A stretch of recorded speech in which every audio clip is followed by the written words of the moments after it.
সরকারের ভূমিকা সীমান্তে খুবই অপ্রতুল। আপনারা অনেকক্ষণ ধরে বসে আছেন, অনেকে ক্লান্ত বিরক্ত হয়েছেন।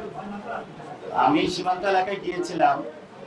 শূন্য রেখা যেটা, সেখানে হলো ধান ক্ষেতের মধ্যে ভারত হলো পুশিং করতেছে বাংলাদেশে এবং খুবই মানবিক জীবনযাপন করছে তারা। যেখানে হলো তারা বাংলাদেশিদের কাছে খাবার চাচ্ছে, কেউ পানি চাচ্ছে। তো সেখানে আমরা যেটা দেখেছি, বাংলাদেশ সরকারকে আমরা অনুরোধ জানাবো বা পরামর্শ দিব, বিজিবিকে শক্তিশালী করতে হবে।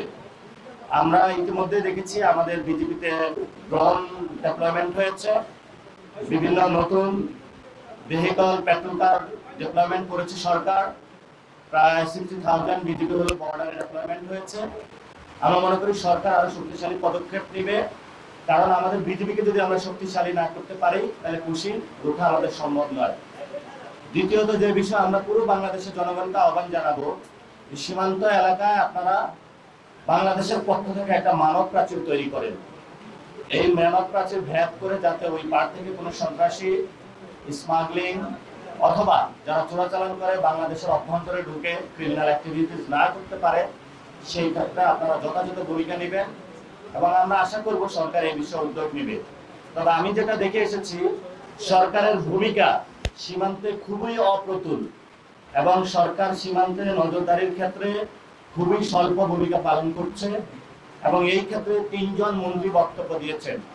স্বরাষ্ট্রমন্ত্রী সালাউদ্দিন সাহেব বলেছেন ওইখানে লেথাল উইপনে যে হত্যাকাণ্ড হয় এটা বর্ডার কিলিং না, কিন্তু উনি যে বক্তব্য দিয়েছেন এটা সত্য নয়, সেটা আমরা প্রত্যাখ্যান করছি। দ্বিতীয়ত শামাল ওয়াহেদ, উনি একজন প্রতিমন্ত্রী, উনি যে বক্তব্য দিয়েছেন যে সেই তাদেরকে 12টা চিঠি দেওয়া হয়েছে, তারা রেসপন্স করে নাই। তা আমরা মনে করবো যে রেসপন্স যদি না করে তাহলে পররাষ্ট্রনীতির ক্ষেত্রে আরেকটু নত জানু থেকে সরে সঠিক পররাষ্ট্রনীতি নেওয়া, উদ্যোগ নেওয়া সরকারকে প্রয়োজন। ওই একটা চিঠিতে সাথে সাথে শেখ হাসিনাকে একটু ফেরত চাওয়া প্রয়োজন। লাস্ট দিনে ডক্টর জাহেদ একটি বক্তব্য দিয়েছেন, সেখানে উনি বলেছেন সীমান্ত হত্যা ভারতের আভ্যন্তরীণ বিষয়।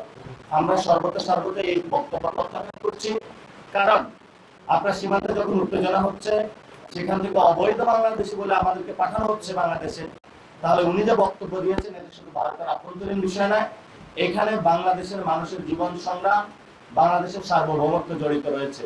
আমরা সরকারকে বলবো দ্রুত উদ্যোগ নেওয়ার জন্য এবং 32টা জেলায় ইনশাআল্লাহ একযোগে পুরো বাংলাদেশের সীমান্তে আমরা প্রতিবাদ সমাবেশ করব, মানব প্রাচীর তৈরি করব।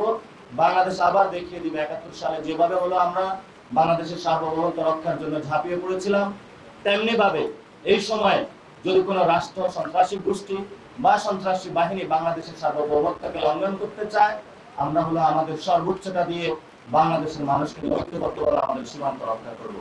আসসালামু আলাইকুম।